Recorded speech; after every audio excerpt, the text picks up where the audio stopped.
ONDREWS, badge number 7757, with the Arizona Department of Public Safety, and I'm the Public Information Supervisor.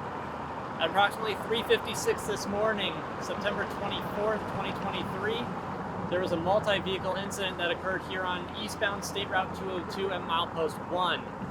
A vehicle that had been involved in a hit-and-run collision in a separate area on the highway in a completely different area was involved in a single vehicle collision here. A secondary collision occurred, which two Good Samaritans then stopped out for. At that time, the Good Samaritans were outside their vehicle assisting where they could on scene when another collision occurred. At that time, a vehicle struck one of the Good Samaritans, and that Good Samaritan did succumb to their injuries at the hospital later on. There were two other drivers that were transported for injuries, and a child from the initial hit-and-run collision was also transported with minor injuries. The investigation is ongoing. I do not know if impairment is a factor at this point in time. The deceased driver was a male subject, and the two other transported drivers were also males. Freeway's going to be closed for quite a while, I would imagine.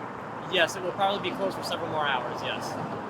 So kind of in total, how many vehicles involved with this crash? On this scene here, there were a total of 4 vehicles.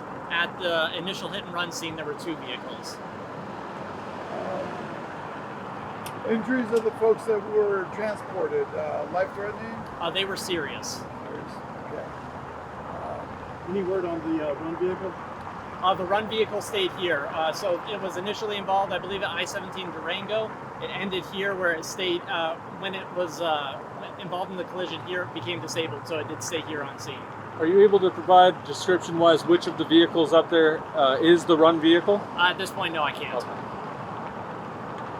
This is something we never want to see, and Good Samaritans trying to help out. It's just a tragedy, isn't it?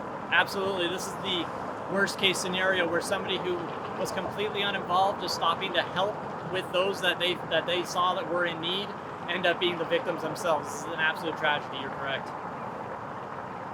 Any tips for motorists who might find themselves in a similar predicament, involved in a collision, disabled in a lane of travel on the highway? Staying in your vehicle with your seatbelt on is going to be the number one tip I can give. I would recommend, if you do get out of your vehicle, if you have a high visibility vest like our troopers wear on scene, I highly recommend putting that on so that other drivers can see you. In this case, that probably wouldn't have changed the situation, but all it can do is help you. So definitely wear that high visibility, but ultimately stay in your vehicle with your seatbelt on.